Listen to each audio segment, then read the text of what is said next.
মিথ্যা একটা কি ফুচ্ছার অর্ডার দিয়েছে।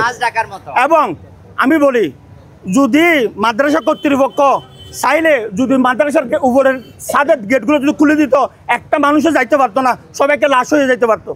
মাদ্রাসার মসজিদের উপরের ছাদের দরজা, এই বিল্ডিংয়ের দরজা সবগুলো বন্ধ ছিল। মাদ্রাসা কর্তৃপক্ষ এগুলো একটা করে নাই।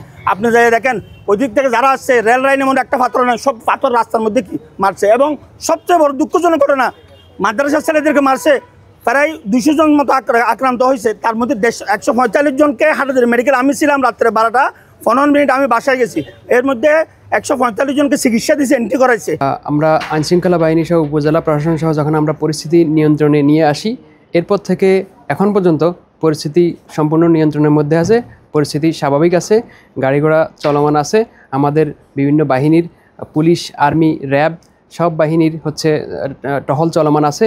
আশা করি এই পরিস্থিতি আর খারাপের দিকে যাবে না। আমরা আশা করি সব পক্ষ তাদের নিজেদের মধ্যে সমঝোতা করে এবং তারা নিজেরা আলোচনার মাধ্যমে আমরা নিজেরাও আলাপ আলোচনায় থাকবো এবং এটি যাতে আর পরিস্থিতি ভবিষ্যতে খারাপের দিকে না গড়ায় এবং এই পরিস্থিতি এখন যেভাবে স্থিতিশীল আছে এই স্থিতিশীল অবস্থা বজায় থাকে, আমরা সেই চেষ্টাটাই করব।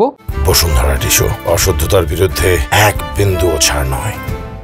কোনো অভিযোগ নিয়ে আসেননি এবং যে তৃতীয় পক্ষের কথা বলা হচ্ছে, আমরা এটি খতিয়ে দেখছি। এখানে কোনো পক্ষ কোনো সুযোগ নেওয়ার চেষ্টা ছিল কিনা আমরা অবশ্যই এটি খতিয়ে দেখব। পালন করা হাটাজারির জনগণ সবসময় শান্তি সহাবস্থানে বিশ্বাসী। এখানে একটা তৃতীয় পক্ষ আমাদেরকে উস্কাই দিয়ে চাইছিল ওরা গোলা জলে মাছ শিকার করার জন্য। আলহামদুলিল্লাহ সেটা হয় নাই। আমাদের কয়েকজন ছেলে ওরা অন্ধকারে অতর্কিতভাবে হামলা করে আমাদের ছেলেদের হাতে কোনো লাঠি ছিল না, কোনো কিছুই ছিল না, ওরা বাইর হয়েছে, ওদেরকে অতর্কিতভাবে হামলা করা হয়েছে। গতকাল থেকেই যখন থেকে আমরা জানি যে উত্তেজনা বিরাজ করছে তখন থেকে আমাদের মাঠে পুলিশ ছিল এবং আমাদের ম্যাজিস্ট্রেট হিসেবে এসএলএন নিয়োগ ছিল। মাঠ থেকে আমরা সার্বক্ষণিক তদারকি করেছি। সন্ধ্যার পর যখন পরিস্থিতি ঘোলাটে হয়ে যায় তখনও আমরা আসলে মাঠে ছিলাম। আইনশৃঙ্খলা বাহিনীকে আমরা জানিয়েছি, ঊর্ধ্বতন কর্তৃপক্ষকে জানিয়েছি। পরবর্তীতে আমরা 144 ধারা জারি করি।